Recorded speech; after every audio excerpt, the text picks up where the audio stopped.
Screen News Digest.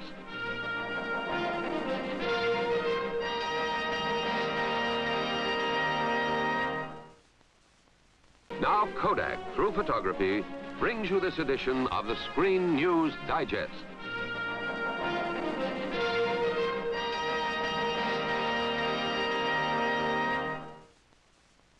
Now Kodak, through photography, brings you this edition of the Screen News Digest.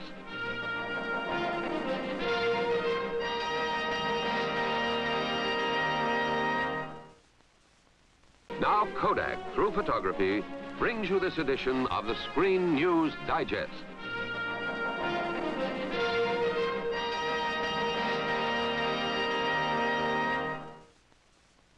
Now Kodak, through photography, brings you this edition of the Screen News Digest.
Hello everybody, this is Skip Alzheimer. I'm at my house because we have a plumber who is working on a kitchen sink draining issue that is actually a bigger issue than I thought. So anyways, we're at my house and we're going to watch What to Do in a Gas Attack. Enjoy.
Gas is being used in this war. Air raid sirens warn us of the approach of enemy planes. But in addition, if gas is dropped by the enemy, a special gas alarm will be sounded. Learn what gas alarm has been chosen by your community. It will be a hand rattle or a hammering sound like the beating of a dishpan.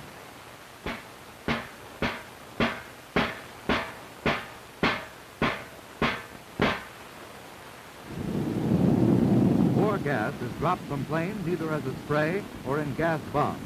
But should enemy raiders use gas against your community, there is no reason for fear or panic. Because if you know what to do, you can protect yourself and safeguard your family against the menace of gas from the air.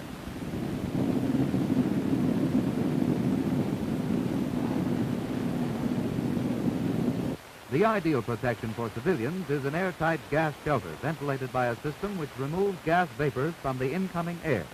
Such a shelter can be designed to provide some protection also against the effects of high explosive bombs. Some war gases can be seen by the eye, others are invisible. But it is important to know that most of them are heavier than air, and that they settle down and are most concentrated close to the ground. Hence, if no gas shelter is immediately available, go indoors and go upstairs. The gas at that higher level will probably be less concentrated than down near the ground. First precaution is to prevent gas from getting into the house. So, close all windows and shut off all ventilation or air conditioning units which are not equipped to remove war gases from the incoming air. If windows are blown out by high explosives, tack blankets over the opening. Close fireplace dampers. And if you live in a one-story house, seal all other openings around doors and elsewhere with cloth or rag. In a larger house, go upstairs. Don't go down into an unprotected basement unless you have a gas-proof shelter there. Wait upstairs until your air warden tells you that it's safe to leave. You may have to wait until even after the all-clear signal, for gas may still be present in your section. Some war gases are spread as liquids, which slowly evaporate, giving off invisible but poisonous vapors. This type of gas remains for a long time and hence is called persistent. Certain chemicals neutralize this liquid gas. And trained decontamination teams of the United States Citizens Defense Corps, which is the civilian protection force of your community, are equipped to neutralize the liquid gas so that people may go outside without danger of exposure to the liquid or its poisonous fumes. But these workers must wear special gas-proof clothing and masks for protection. The completeness of their protective clothing emphasizes the fact that without such special protection, you must stay indoors until notified that the liquid gas has been neutralized and that the air is free of harmful gas fumes. Liquid gas may also be washed away by a heavy rain or by a stream of water from a fire hose. Out in the fields where liquid gas has been dropped, dry chemicals that neutralize the liquid gas are mixed with the earth. This scene should remind us to stay off the grass after a gas attack. Persistent liquid gas and the fumes that it gives off may be lurking unseen and covered by grass or shrubbery for days or even weeks after it has dropped there. Another type of war gas is dropped as a vapor. This cloud gradually thins out and disappears in a few minutes. When it has cleared from the neighborhood, it is no longer a menace. Because this type of gas disperses quickly, it is called non-persistent. So after a gas attack, wait for your warden to tell you that it's safe to leave your house.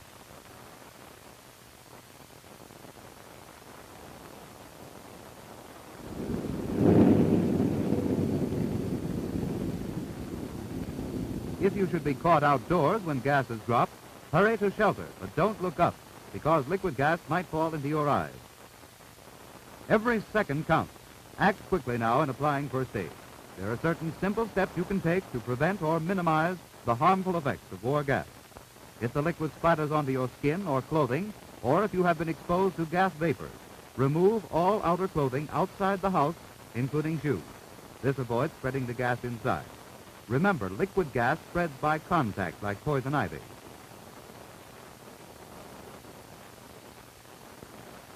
Leave the contaminated clothing outside to be decontaminated later.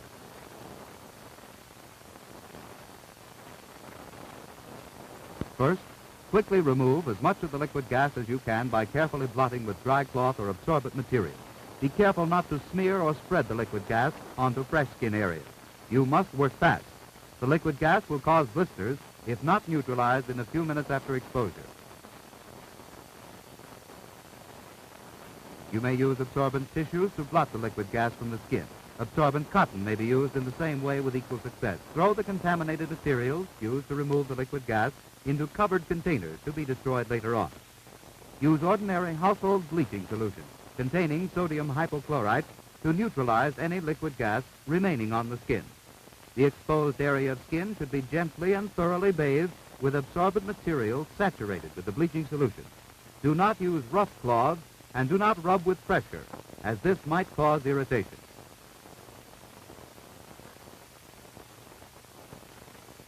And for safety's sake, rinse the hands thoroughly with the bleaching solution. Provided eyes have been exposed, they should be treated immediately. The recommended treatment for the eyes is a 2% solution of baking soda, that is, bicarbonate of soda. In order to be able to use this quickly, make this solution in advance by mixing a tablespoonful of baking soda in a quart of water. Keep this handy in tightly corked and properly labeled bottles. Now, to actually irrigate your eyes, fill an enema bag with the prepared baking soda solution. Have someone help you irrigate each eye with a steady stream for at least 2 minutes. Alternate back and forth from one eye to the other, so that injury from the gas does not develop in one eye while you are treating the other. If an enema bag is not handy, use a tea kettle or some other device that will pour a small, steady stream. Results will be improved if you can hold the eyes open. And if you can't find anyone else to help, you can irrigate your eyes yourself, even though it is awkward. Then get into a shower as quickly as possible. This removes the bleaching solution after it has neutralized the gas. Use plenty of soap and wash thoroughly, for by doing so, you are taking an added precaution in the event you may have missed some exposed area. And be sure to wash your hair before you're through.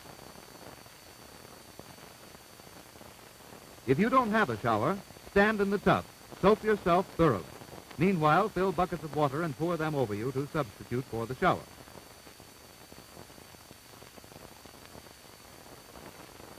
Keep the drain open. Let the water run away. Don't sit in a tub full of water. It might spread the liquid gas over your body.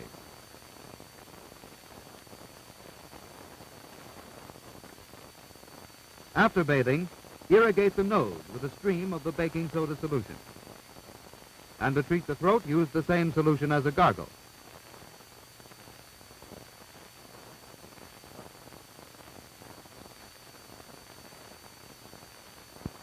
If you haven't provided first aid materials in advance, don't waste time looking for them. Do the next best thing. Wash immediately after removing your clothes. Let water run into your eyes to help remove any traces of gas which may be in them.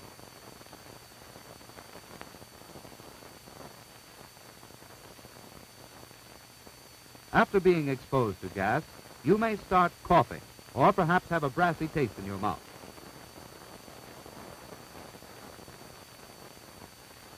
Your lungs may feel heavy and oppressed.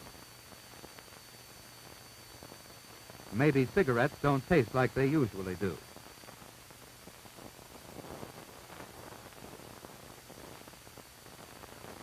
In a case like this, you must lie down immediately. Relax. Don't exert yourself. Even if you feel all right, don't take a chance. Lie down, because exertion may aggravate your condition if you've gotten gas into your lungs. Tell your warden to notify the emergency medical service. And if blisters develop, don't touch or attempt to break them. Breaking them might start new blisters. Summon medical aid for proper treatment. Now let's go back to those clothes. The all clear has sounded and the warden has notified us that it's safe to come out. Don't touch the clothes. You might get liquid gas on yourself. A trained man from the United States Citizens Defense Corps will take them away to decontaminate them.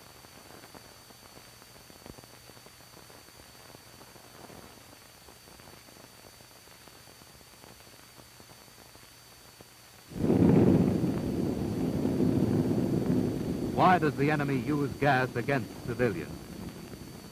Well, gas bombs dropped by the enemy do not destroy our homes and factories as do high explosive bombs. War gas does not start the devastating fires that are the great menace of incendiary bombs. War gas does not shatter arms and legs as bullets and bomb fragments do. The real purpose of the enemy in using war gas is to spread fear and panic, to destroy our morale, and to cripple our war production.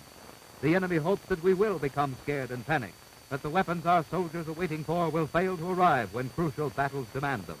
But you can thwart the enemy by not giving way to fear and panic, because you know what to do if gas comes. Remember, close all openings which might permit gas-laden air to enter the building. Use blankets to cover windows shattered by high-explosive bombs. Go up above the first floor. Don't go down into the basement unless you have a gas-proof shelter there.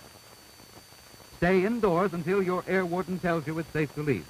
If you come in contact with gas outdoors, leave outer clothing outside the building. Time is your ally if you use it, so apply first aid as quickly as possible. Quickly remove any liquid gas by blotting. Be careful not to spread the liquid gas.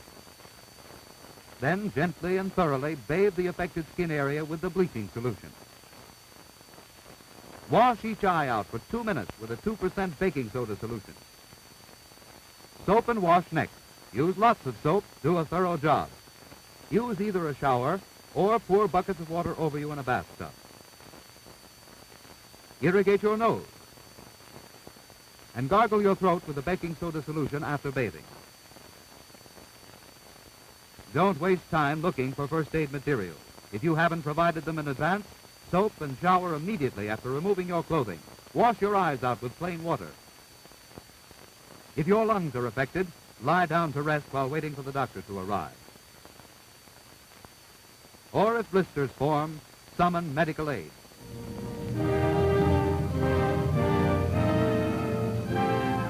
Across the world's battlefronts, our fighting men are hammering the enemy with weapons forged in America's mighty arsenal of democracy. These are the weapons made and wielded by free men to answer the challenge of tyrants who would enslave us if they could.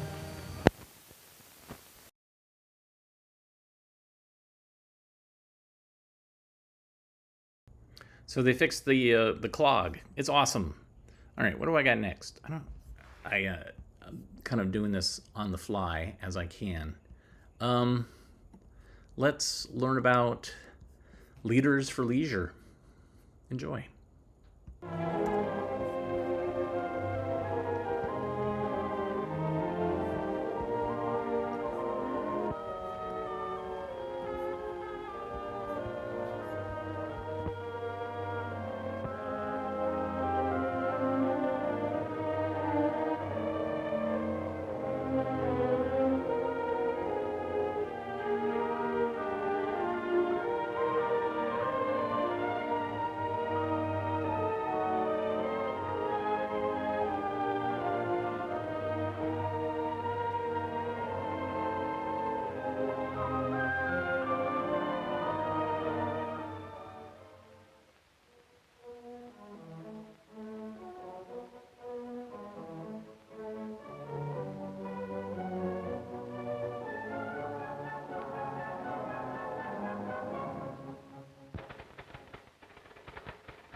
Ah, that's that.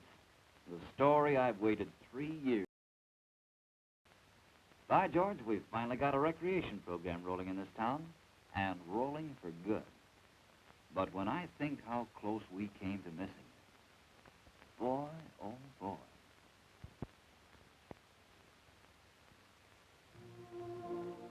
Three years ago, the citizens of Riverdale gathered in a new building, built for them, by them, out of their own tax money. This building was the last unit of a building program of recreation facilities. The mayor made a proud speech. And I say, you can be proud of your achievement in this building, this symbol of your foresight, this recreation center you have built, and all the surrounding play fields where your children can grow up healthy through play, where you yourselves can gather in friendly meetings and happy recreation and health-giving relaxation from the cares and worries of every day. In this magnificent center we are dedicating here today, we will all find... It sounded pretty good that night, but as the mayor talked on, I had a funny feeling that something was missing. He was explaining what the facilities would do for the town. But I'd heard it all before, so my notes of his speech were just doodling. The mayor said, think first of your children. In our homes, they will receive their first lessons in citizenship. And there they have you, their parents, to guide them, to introduce them to their new opportunities and their responsibilities. In our churches, they will be taught the spiritual aspects of good living. And there, our clergy stands ready to guide them into the paths of bountiful living. In our fine schools, they will grow intellectually, and the principals and teachers have our complete confidence. And now, with these excellent facilities for recreation, in addition to home, church, and school, we can complete our children's development opportunity. Citizens of Riverdale, let us dedicate these new facilities to the future generations of our town. As the meeting broke up, I was still afraid we'd missed a step somewhere in our planning. But all those folks were so obviously convinced that I started to think my doubts were wrong. Well, there was nothing to do but wait and see, so I deferred judgment for a while. That was in late fall. All through the winter, nothing much happened in recreation. But the first warm sun brought out more than blossoms that year. It brought out more youngsters than I thought were in town. They swarmed over the play facilities until I thought it would collapse. They filled the pool to overflowing so full, there just wasn't room for some of them. And it was a little too rough for others. All our new play space was overcrowded. You can only get 18 boys into a ball game. The rest had to wait. If the bigger ones got tired, the youngsters would have their turn. And there were plenty of arguments, but boys always argue, especially about ball games.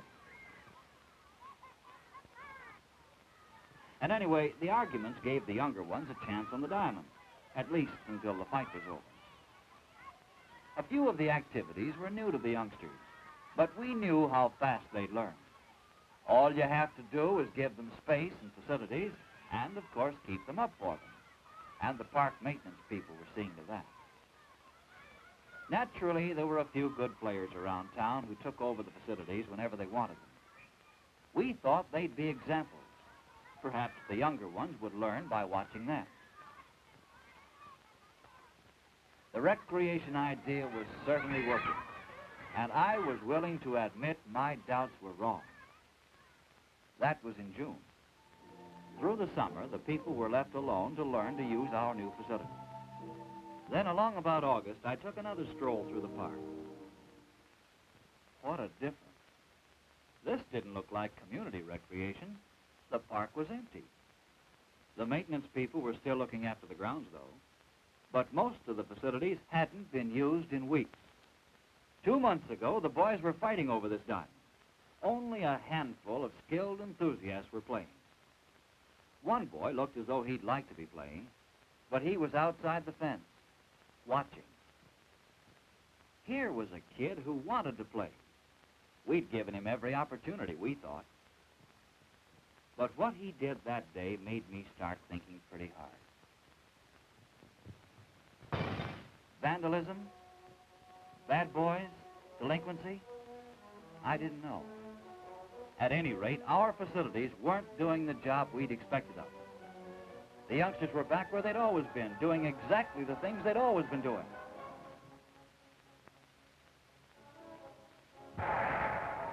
Playing in the streets with whole parks at their disposal. Now, the town's recreation areas were the street corners again. I wanted to find out why, so I asked questions. The playground? Ah, that's for kids. I don't like to play center. Every time I go to play tennis, the other guy's got the court. I don't get a kick out of baseball. I guess I'm not good enough. I don't like the kind of games they play there. It was the same story all over town. And it wasn't any different in the evenings when the adults had an opportunity for recreation. After dark, people go where the lights are. But our facilities were about as well lighted as a graveyard. That night, I found a few other people were worrying about our situation. They were members of one of our civic clubs. And when that group gets concerned about something, they go after it. That same week, they called a special executive meeting to see what they could do about our recreation dilemma. At first, all they could see was the problem, no solution. Then came an idea. A nearby town had a good recreation program. So they decided to send a committee over there to find out why that program was a success when ours was operating so bad. I went along with the committee, and from the very start, I had my eyes open.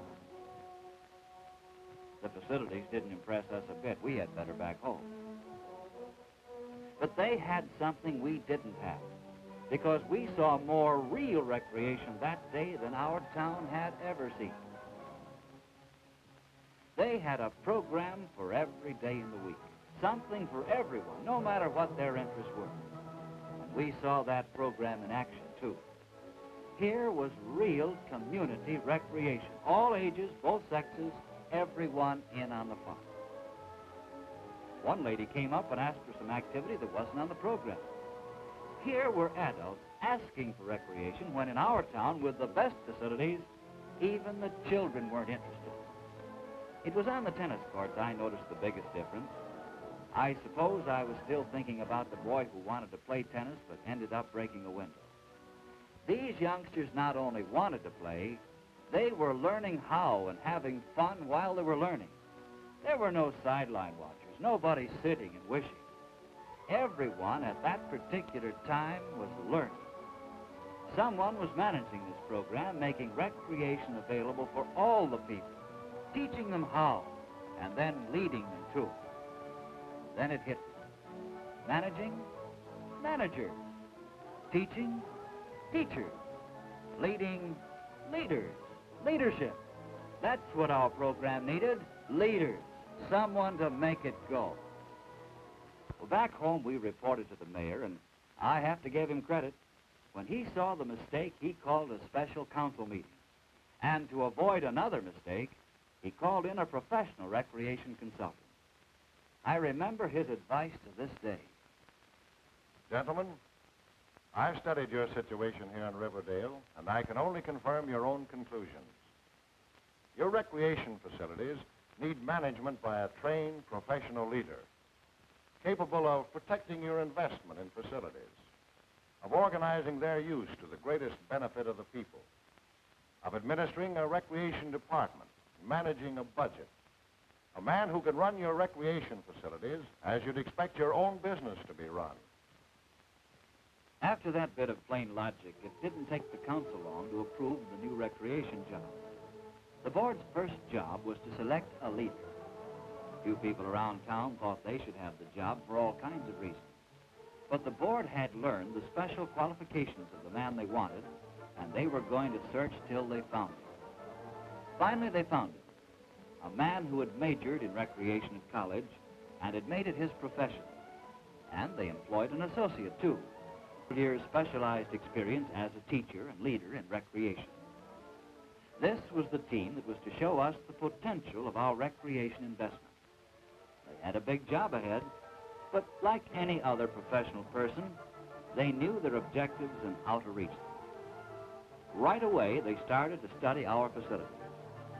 But they didn't seem to pay much attention to the new specially built facilities we'd mapped out so carefully. They were looking for space we hadn't thought of. They went to the commercial recreation establishments and arranged for their services to be used in the community program. Our private agencies had space we hadn't thought of as part of the total picture. But these two had different ideas. Unused buildings, churches, the auditorium, any idle space seemed to present an opportunity to these leaders. They surveyed the whole town. Vacant fields were studied, and beyond the city limits, they saw a future use for hundreds of wasted acres. And most important, the schools. Here were buildings the people owned. In actual use, only about 15% out of each year. With the cooperation of the school board and the school staffs, this could be the location for a variety of activities after school hours. When the leaders had finished their search, every potential on Riverdale's map had been located and studied. With a thorough knowledge of the facilities, the leaders turned to the people and started out on another survey. Now they wanted to know what kind of recreation the people wanted and needed. So they talked with everyone, became a part of the community, listening with trained, practiced ears to everything the people said. And they watched what the people did, sensing with professional accuracy their needs and desires. This understanding of our community was to be their guide for the program they were setting out to build. To design that program, they called together the people's leaders in all their activities, the leaders of youth groups and adult groups, the social agency workers, the clergy, the police, the school officials, all those whose daily work brought them close to the hearts and minds of the community. To this group, the recreation leaders presented their understanding of the people's requests. One by one, every activity was evaluated according to the people's expressed desires and the community's overall needs. And when the final tabulation was done, the people's initial program was clear. This was the beginning of Riverdale's recreation, a list of activities to satisfy the immediate need of the greatest number, designed in a pattern set by the people themselves and fitted into the overall social and economic need of the community. Now, how to get this starting program going? Obviously, these two leaders couldn't do it all themselves.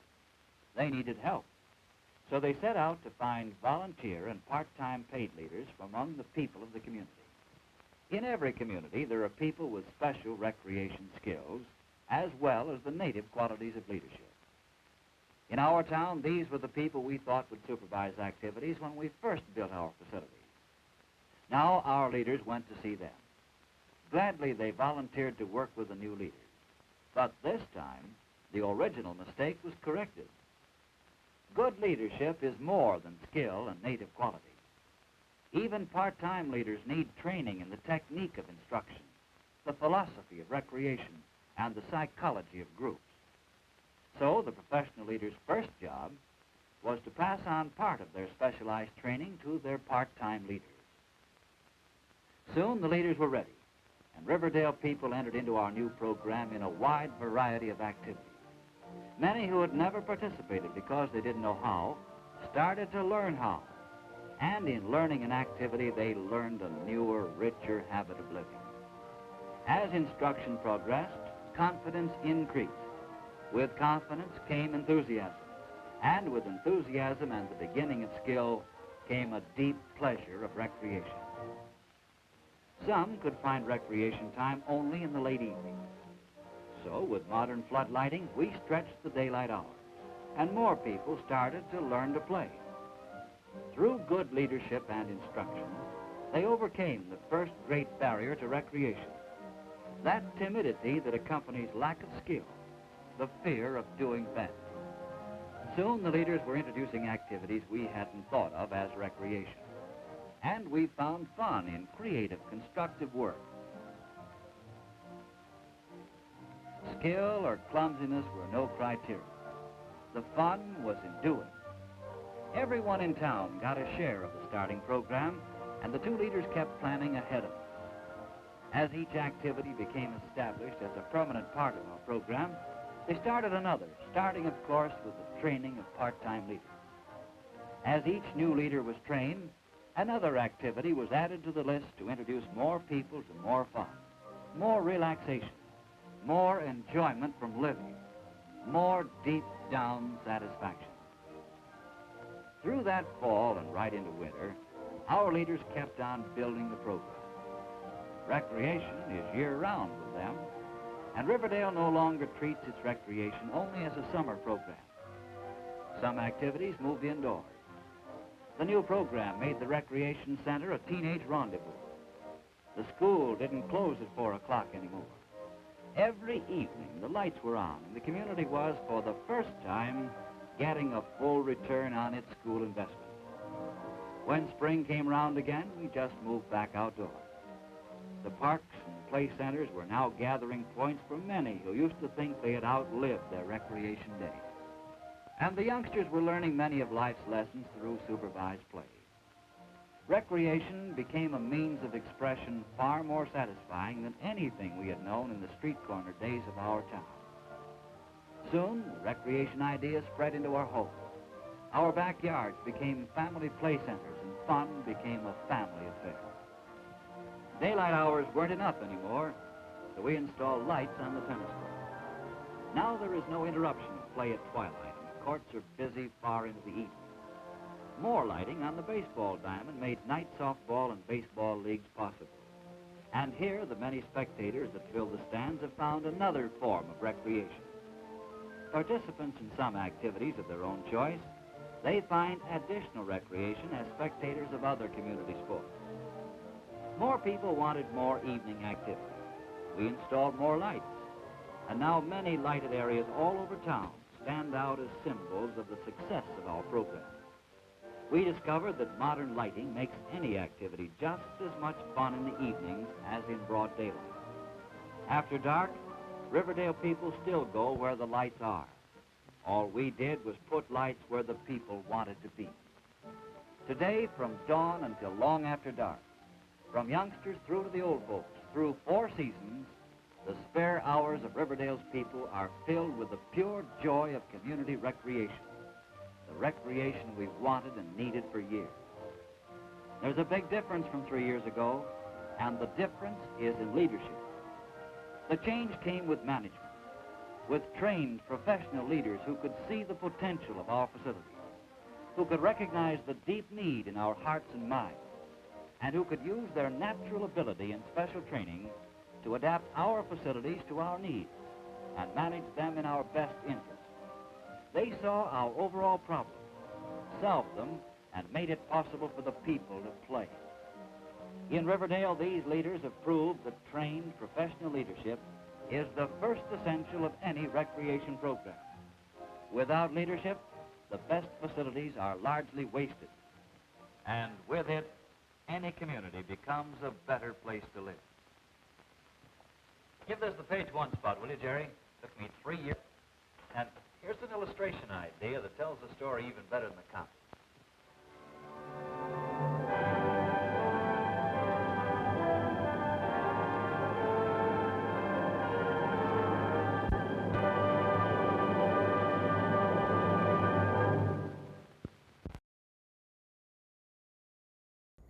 So it reminded me of Over the Edge, that wonderful 1979, 1980 film about the kids who have nothing to do and basically go crazy because they're bored.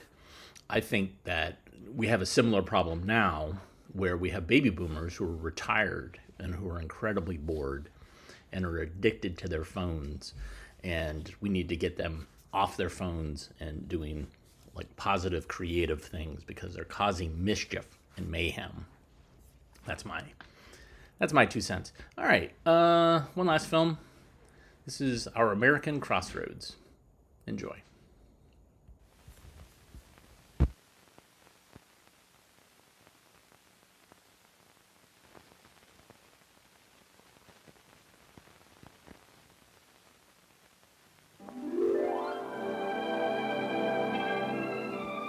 The city of today is a junction where people are always on the move. One crossroad creates a meeting place, and 1,000 crossroads bring travelers from all directions of the compass. The growth of this fine city is an outstanding example of what has happened in so many communities in this age of personal mobility. The freedom which the automobile has given us to move from place to place has helped to free our minds. Sleepy villages have become dynamic centers of industry and commerce, of education and culture. Basically, the automobile aids the traveler, and in so doing has brought about many far-reaching results. More than just a means of transportation, it is also a real tool of communication. Communication spreads knowledge, and knowledge is the builder of change. But change is not easily achieved. Often, it is a cycle of events fired by a single idea. One important idea of this century was the application of the internal combustion engine to the automobile. In Chicago, there's an exhibit at the Museum of Science and Industry. It portrays the changes in the American Crossroads as well as anything in the history books. Changes primarily due to the automobile. Let's drop in and look back over the years.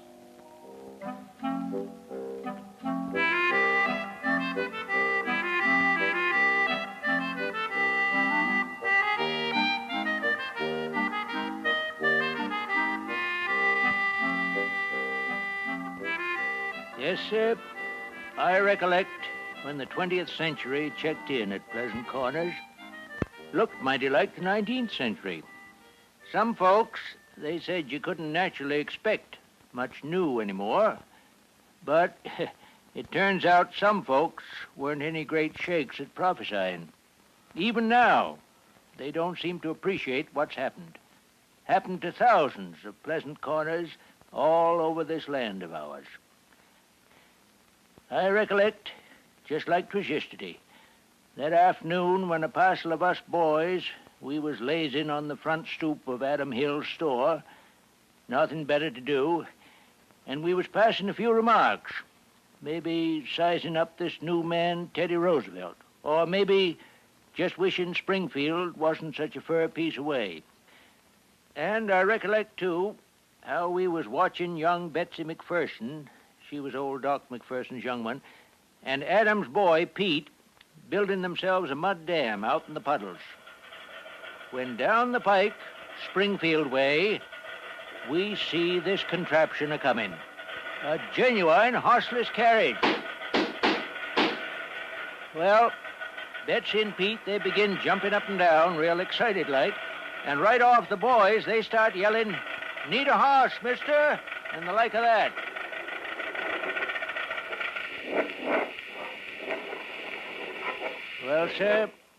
Well, sir, it couldn't have happened more comical. That buggy just sets down in its traces, right in front of Jim Barnes' blacksmith shop. Wouldn't budge an inch. Jim, he come a-running out, but he don't know beans about engines. Fella driving, he knows less. And the upshot is, danged if he don't have to get a horse. All of us felt right sorry for that fella, wasting his money on a fool device like that.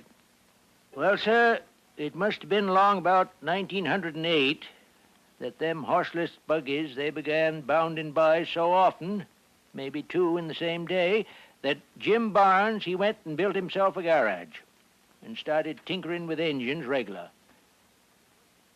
Never could make one go, though. Well, in 1914, the state surfaced the Springfield Pike.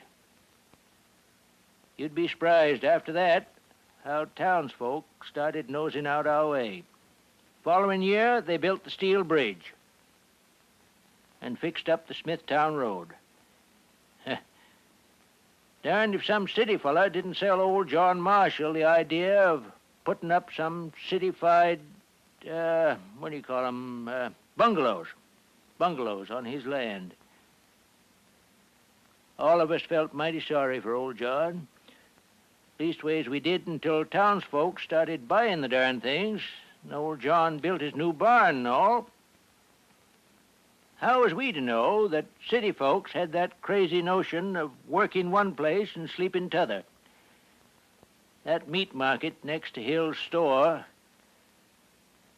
Adam put that up for his son Pete. He figured Pete and Betsy maybe could someday make a nice living out of it. And I guess they would have, too, excepting for Pete's enlisting and going right off to France. Well, that was the year we got a post office. And then that telegram about Pete come from the War Department. As if that wasn't trouble enough for poor Betsy, old Doc McPherson, he caught the flu. Real bad, too. Wouldn't stay down no more'n a cowlick. And finally, Betsy, she had to carry her dad off to the mountains.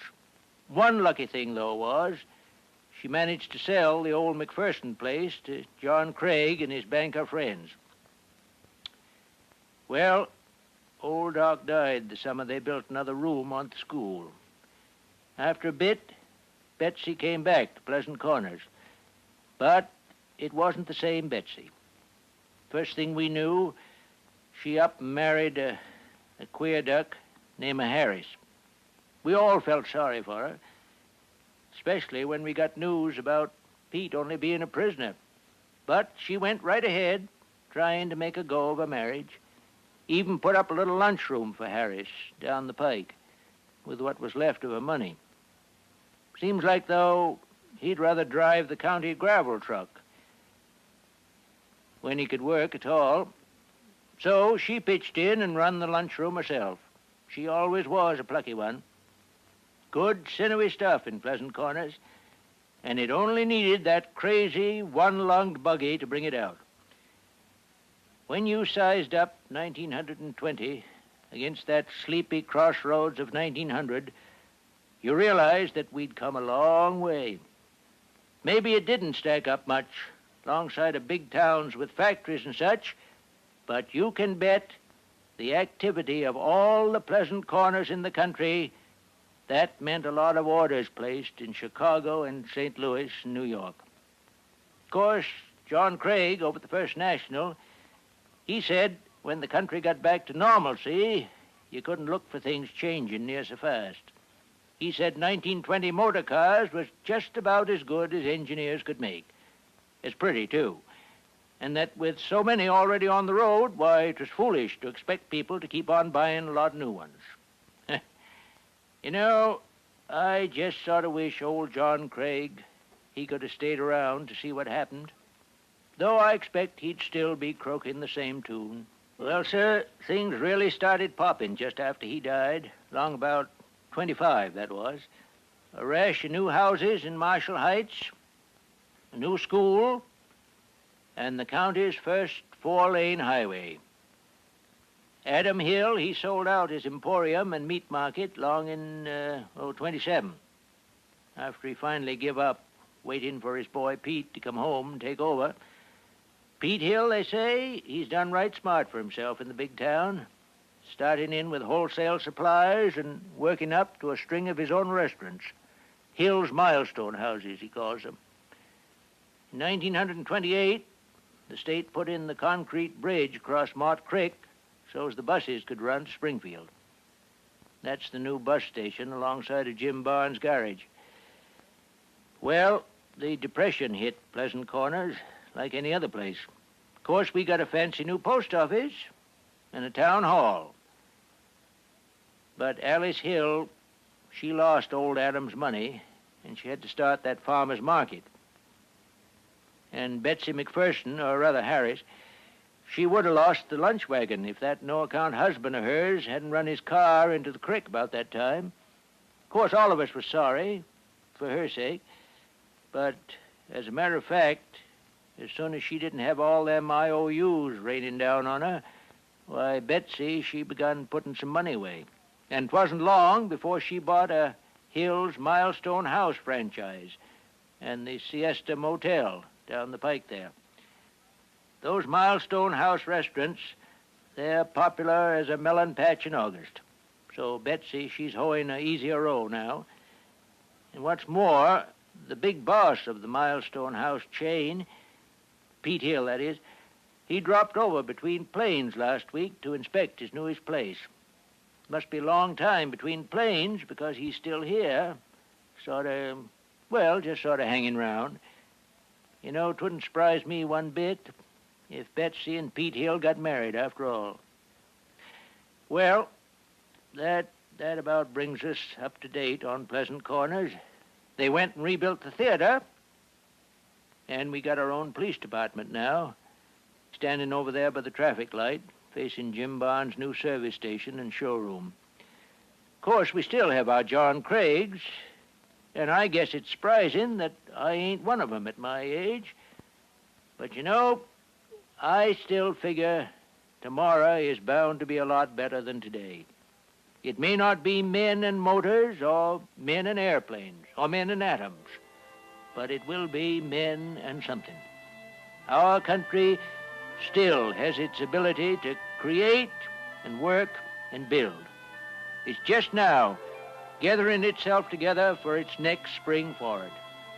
And boy, I'd sure like to be here to see that jump.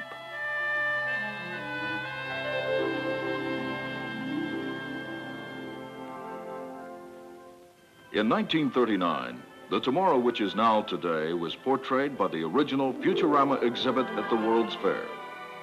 It's interesting to look back at the forecast made more than a quarter of a century ago and find that the dreamers of yesterday had painted a surprisingly accurate picture of our cities and highways as we know them today.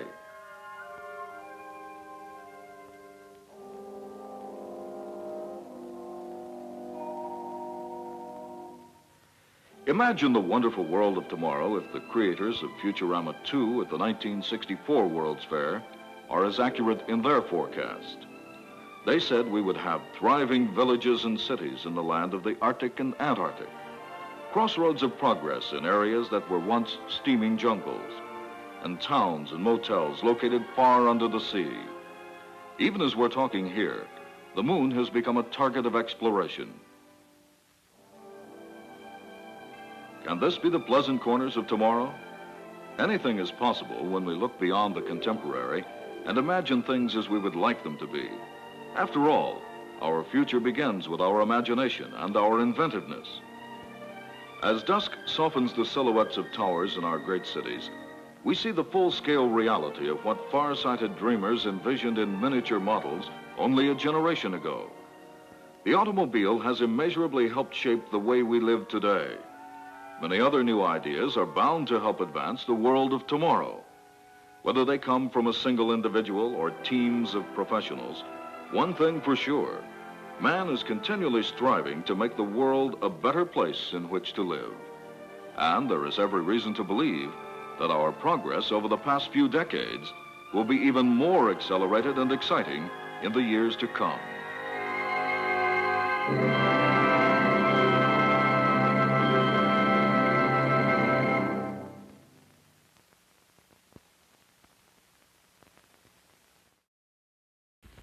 So I had no idea how awesome that film was.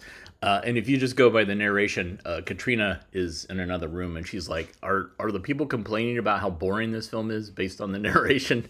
And I was like, quite the opposite, because the visuals are insane. So did a little digging. This was part of the GM Progress on Parade, or Parade of Progress, and they had these big, cool bus-looking things called future liners that would drive around and show different things. And so the exhibit, I think, was in this bus, and then had this narration to it, and would change, obviously over time, like as you watched it. And then it was at the Museum of Science and Industry until 2001, I think. But man, that was nuts. That was quite nuts. And I love it. I absolutely love how incredibly boring it is, but also how incredibly awesome it is at the same time. So thank you for watching today. I'll be back at the archive tomorrow. Everybody have a great rest of your day. Thank you, Kevin, and thank you, Jeremy, for contributing today via the Super Thanks button. That's a great way to support us, but also thumbs up, hitting like, subscribe, all those things. Everybody take care. Have a great rest of your day, and we will see you soon.